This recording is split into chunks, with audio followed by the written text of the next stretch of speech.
Bonjour, aujourd'hui on va avoir des questions de surjectivité de l'exponentielle sur Mn de R. Alors tout ce que je vais vous dire là, vous pouvez le retrouver dans Nouvelles histoires hédonistes de groupe et de géométrie, dans deux types de chapitres, le chapitre 6 qui est dans le tome 1 et le chapitre 9 qui est dans le tome 2. Voilà. Alors d'abord ça part d'un rapport de jury sur la leçon de l'exponentielle, qui commence quand même un peu fort avec il faudra savoir faire des exercices comme ceci et cela, qui sont quand même des exercices déjà de très bon niveau, donc ça peut surprendre quand même un étudiant, surtout que c'est pas une leçon si difficile, hein, a priori, c'est pas si exigeant que ça, la leçon sur l'exponentielle. Alors je me suis dit, bon, ce serait bien de faire un petit point là-dessus, pour avoir une idée un petit peu de tout ce qu'il faut savoir, des techniques différentes. Bien, alors d'abord, je vais supposer qu'on sait que l'exponentielle de Mn de C dans Gln de C est surjective. D'abord, ça va bien dans Gln de C, parce que l'exponentielle, le déterminant de l'exponentielle, c'est l'exponentielle de la trace, donc c'est non nul. La surjectivité, il y a deux méthodes pour la prouver. Une qu'on fait en chapitre 6, c'est-à-dire avec Dunford. Mais attention, ici, on va partir d'une matrice dont on veut avoir en quelque sorte un logarithme, mais on va partir de sa décomposition de Dunford multiplicative. C'est logique, hein, D, diagonalisable, fois U, unipotente, c'est-à-dire identité plus nilpotente. Et là, ça nous permet de diviser pour régner. D, ça va être facile d'en avoir un logarithme en quelque sorte, puisque sur C, de C vers C étoile, l'exponentielle est surjective. Et quand on regarde sur les unipotents maintenant, on a un logarithme. C'est-à-dire identité plus n, le log de identité plus n, on a un logarithme unique, c'est-à-dire qu'entre les nilpotents et les unipotents, on a une bijection. L'exponentielle va fournir une bijection. Et la bijection inverse, c'est simplement la formule de Taylor, de log de identité plus n, qui va être polynomiale, parce que n est nilpotent, donc forcément, la formule de Taylor, elle s'arrête à un certain ordre. Bien, donc, bon, voilà. Donc ici, on a une décomposition multiplicative, et on prend le log, on prend un log pour la partie diagonalisable, le log pour la partie unipotente, et on fait la somme des deux ici, et on a une décomposition de Dunford additive. Voilà, c'est l'idée. Alors après, il y a une autre méthode, et ça c'est, bon, qui est dans le chapitre 9, et ça c'est la méthode merveilleuse, c'est-à-dire c'est le mélange détonnant, le cocktail détonnant, entre le côté différenciable, c'est un groupe de Lie en quelque sorte, c'est-à-dire on va utiliser à fond le théorème d'inversion locale, et les techniques de groupe. C'est-à-dire du fait que quand on a un sous-groupe avec une topologie, si le sous-groupe contient un ouvert, alors il est ouvert, et en plus, du coup, il est fermé. Et du coup, il va contenir une composante connexe, etc. etc. Donc, voilà les idées, deux idées différentes pour montrer la surjectivité, avec la seconde qui est beaucoup plus efficace. Maintenant, qu'est-ce qui se passe sur R? Alors, la première constatation, comme le déterminant de l'exponentielle de A, c'est l'exponentielle de la trace, eh bien, et que l'exponentielle sur R, c'est strictement positif, on ne pourra aller que dans le sous-groupe des matrices à déterminant strictement positif. Voilà.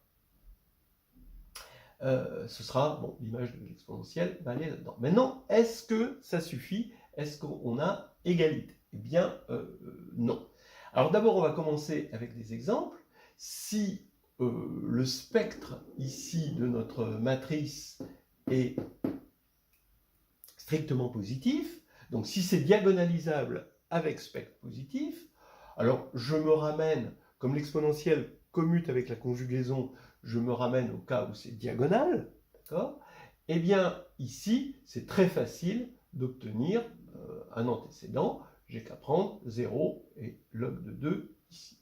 D'accord? Et l'exponentielle, ça va donner ça. Et donc, maintenant, si j'ai quelque chose de diagonalisable, avec ces valeurs propres-là, si j'ai P, ça fois P moins 1, ben, il suffira de mettre P fois ça fois P moins 1. Bon, donc là, c'est facile. Deuxième niveau de difficulté, si c'est plus diagonalisable, mais toujours avec des valeurs propres, donc je le fais en 2-2, hein, là, mais toujours avec des valeurs propres strictement positives. Donc ici, du coup, je mets une multiplicité de valeurs propres, et je mets un 1 là. Donc j'ai mis 2 plutôt que 1 pour rendre les choses un peu plus corsées, mais bon, c'est pas si difficile que ça. Ben, c'est ce que je vous disais tout à l'heure. Vous regardez la décomposition de Dunford multiplicative, c'est-à-dire en gros, c'est deux identités fois la matrice 1, 0, 1 demi, 1, bien sûr.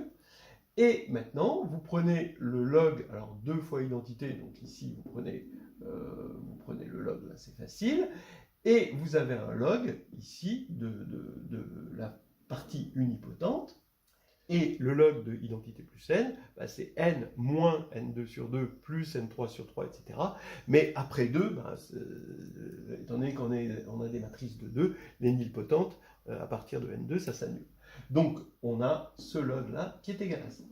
Voilà. Donc on prend cette matrice-là plus cette matrice-là, et quand on va faire l'exponentielle, on va obtenir cette matrice-là. Bien. Troisième exemple.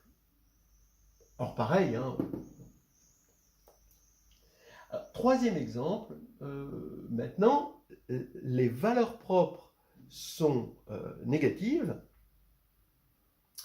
mais ça reste diagonalisable. Alors je vais regarder le cas avec moins 1, c'est-à-dire valeur propre négative, mais avec multiplicité. Eh bien là, c'est facile de voir que la matrice 0, pi moins pi 0, hein, quand on va prendre l'exponentielle, ça va donner ça. Pourquoi? Ben parce que ça, c'est la représentation matricielle réelle de i pi. Et exponentielle de i pi, ça fait moins 1. Donc vous vérifiez que l'exponentielle de ça, ça fait ça. Donc ça, c'est quand même encore des choses assez classiques. Maintenant, on attaque les contre-exemples. On va voir qu'on a des éléments de GLN de R+, qui ne sont pas dans l'image de l'exponentielle. D'abord, la matrice diagonale, moins 1, moins 2. Et donc finalement, après, toutes ces conjuguées, évidemment. Ben oui, parce que si on avait B réel, hein, tel que l'exponentielle de B est égale à ça, ben, étant donné que le spectre de l'exponentielle, c'est l'exponentielle du spectre, ça c'est bien connu, eh bien ça voudrait dire que le spectre de B devrait contenir des valeurs propres, forcément, telles que x de lambda égale moins 1, et au moins une valeur propre aussi, telle que x de lambda égale moins 2. Mais exponentielle de lambda égale moins 1, ça veut dire que lambda c'est i pi, modulo de i capri, et là, bah, pareil, c'est log de 2, plus i pi, modulo 2i capi. Bon, mais étant donné que la matrice est réelle, si elle a une valeur propre, elle a aussi sa conjuguée. Mais là, ça ferait cette valeur propre, sa conjuguée, cette valeur propre, sa conjuguée, ça fait 4 valeurs propres distinctes. Donc 4 valeurs propres distinctes, c'est pas possible parce que n est égal à 2. Bon, alors ici c'est 2. Hein. C'est pour ça qu'il a fallu prendre ici une multiplicité, et là c'était possible. Vous voyez, on comprend mieux cet exemple-là, pourquoi ça marche. Bien, alors donc, déjà on a un premier niveau d'obstruction. Maintenant on va voir un deuxième niveau d'obstruction, c'est si on a effectivement une valeur propre double, mais cette fois-ci c'est non diagonal, non diagonalisable. Alors pourquoi? Maintenant, je vais supposer que x de b est égal à moins 1, 0, 1, moins 1. D'ailleurs, ça c'est la matrice qui est donnée dans l'exemple du rapport de jury sur la leçon exponentielle. Alors ici, je suppose qu'on a ça.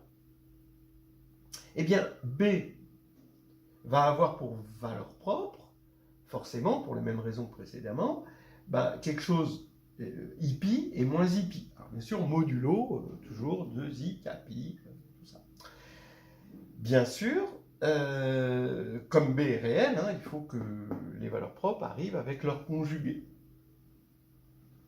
Mais ça veut dire qu'il y a deux valeurs propres distinctes. Donc ça veut dire que B est diagonalisable sur C. Donc ça veut dire que l'ex de B est diagonalisable sur C. Et donc ça veut dire que c'est pas possible, parce que ça, c'est non diagonalisable sur C. Voilà. Voilà. Maintenant, on va continuer. Et dans ce rapport de jury, il y a la question suivante. Si on prend A égale cette matrice-là, est-ce que cette matrice, en bloc, est dans l'image de l'exponentielle? Donc ça, on va regarder ce genre de problème. On va avoir besoin, pas forcément besoin, mais c'est très pratique d'avoir ce théorème sous la main. Si A est dans GLN de R, alors il est dans l'image de l'exponentielle complexe, si et seulement si il est dans l'image du carré de Mn de R. Voilà.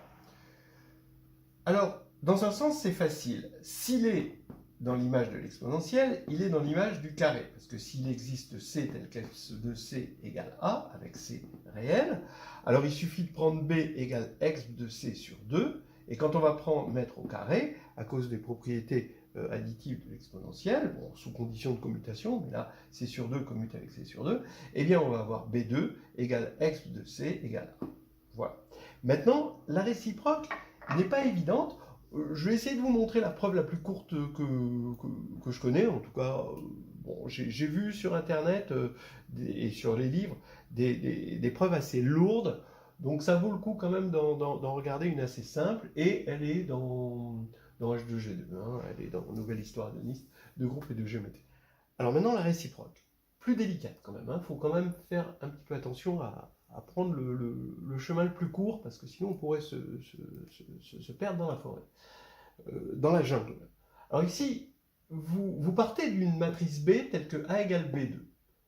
Alors, je vous rappelle, c'est un classique qui devrait toujours être dans les leçons sur l'exponentielle, c'est que si A est dans GLN de C, alors non seulement il existe une matrice C, on va dire, telle que X de C égale A, mais on peut en réaliser une sous la forme d'un polynôme en A. Donc il existe un polynôme complexe tel que X de P de A égale A. Bon, je ne sais pas quelle méthode préconiser, mais disons que pour moi, le lemme des noyaux, ça me paraît être le chemin le plus sûr. Hein, c'est-à-dire, vous regardez pour identité plus n, bon, bah, là, il y a effectivement, donc ça c'est une matrice unipotente, on a dit qu'il y avait un polynôme, d'accord, qui est le logarithme de i plus n, qui est polynomial. Donc c'est pas un problème pour ce genre de matrice. Maintenant, si je multiplie identité par un lambda strictement positif, alors ça ne va pas être un problème non plus, parce que lambda in plus n, bah, ça va être lambda in fois in plus n sur lambda, parce que lambda est non nul. Et donc, quand on veut prendre un logarithme, on va avoir mu in. Alors, mu, c'est un antécédent de l'exponentielle, mais c'est de l'exponentielle de c dans c étoiles. Hein, comme lambda est dans c étoiles, on a un mu tel que x de mu est égal à lambda.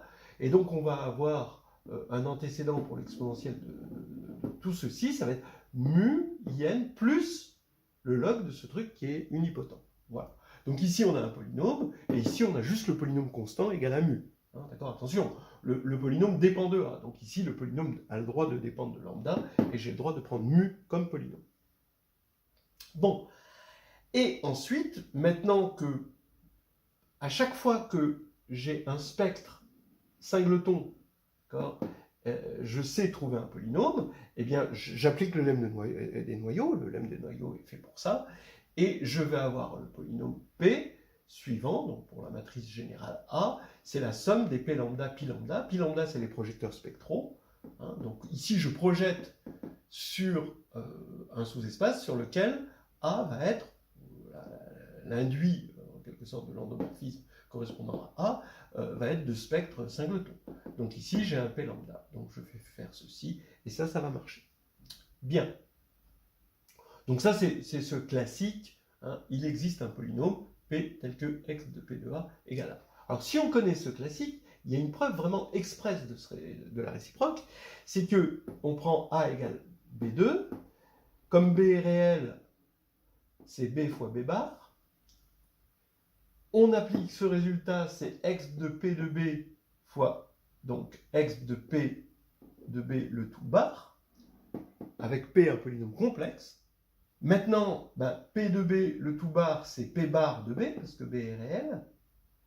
Et par commutation, ici, c'est l'exponentielle de P plus P bar de B. Mais P plus P bar est un polynôme bar invariant. Donc c'est un polynôme réel que j'appelle Q. Donc c'est l'exponentielle de Q de B. Voilà, point barre. Voilà. Point barre.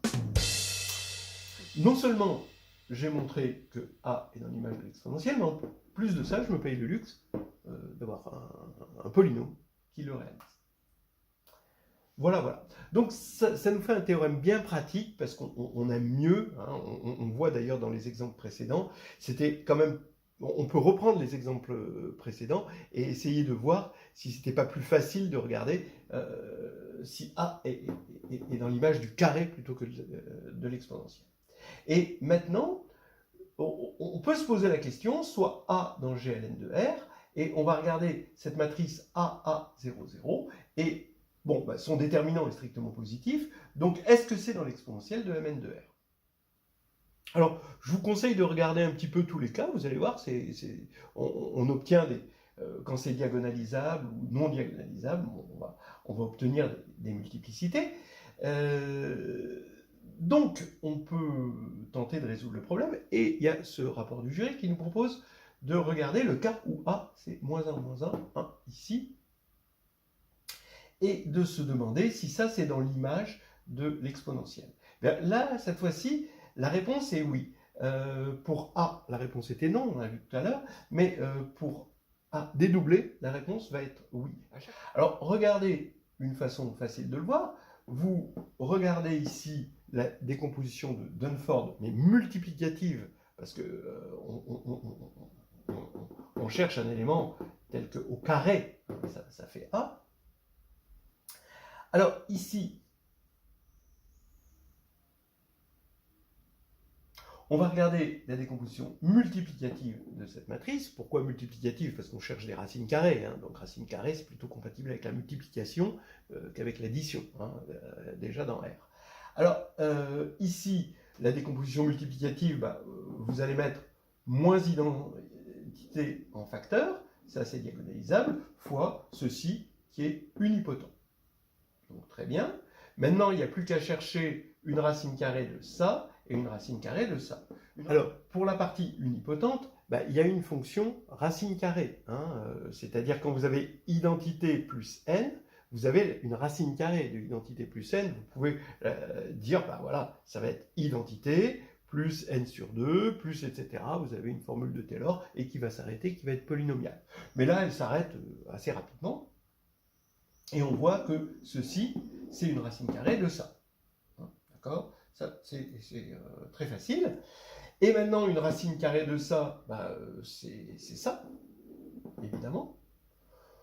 Donc maintenant, on va multiplier les deux racines carrées. On va multiplier cette matrice-là par cette matrice-là, et ça fait cette matrice-là. Et j'affirme que cette matrice-là, au carré, ça fait ça. Donc cette matrice, elle est dans l'image du carré, et comme elle est dans l'image du carré, elle est dans l'image de l'exponentielle. Voilà. Alors maintenant, une dernière question. On pourrait se demander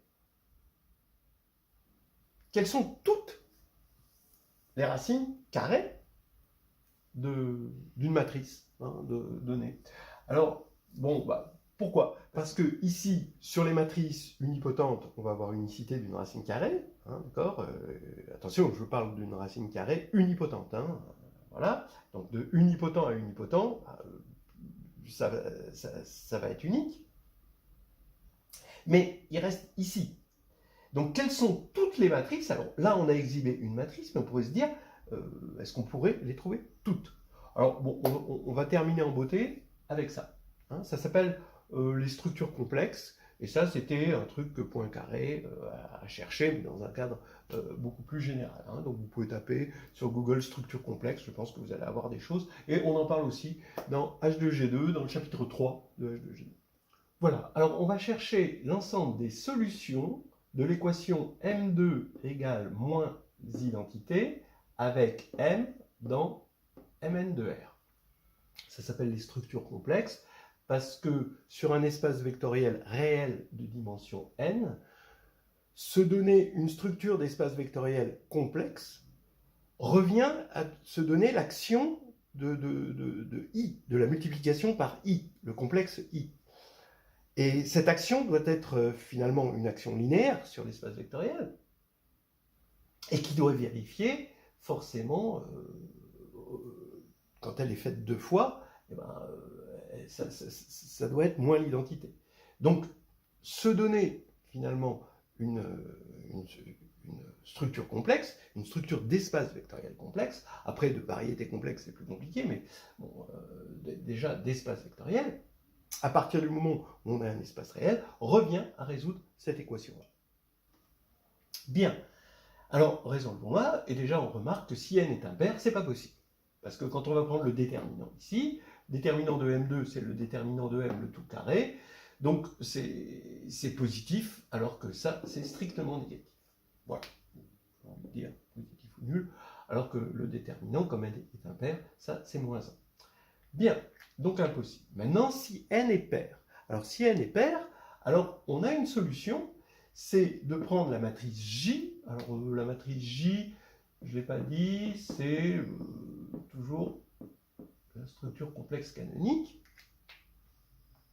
pour n égale 2. Hein, donc on a 0, 1, moins 1, 0. Voilà. OK? Et donc on va prendre J comme ça, vous allez mettre au carré, et bien ça va faire moins 1, moins 1, moins 1, donc ça va faire moins I n, bon, pour n pair. Hein, ça demande bien que ce soit pair. Et donc là, c'est solution. Maintenant, vous allez me dire, bah, avec une solution, on peut en faire plusieurs, il suffit de conjuguer. Donc on met au carré, quand ça, le carré commute avec la conjugaison, mais là on a moins identité qui commute avec P, et donc ça va faire encore moins identité. Quel que soit P dans GLN de R, bien sûr. Maintenant, eh ben, je vais montrer que, donc, tout ça c'est déjà solution, mais maintenant je vais montrer que réciproquement, toute solution est sous cette forme-là.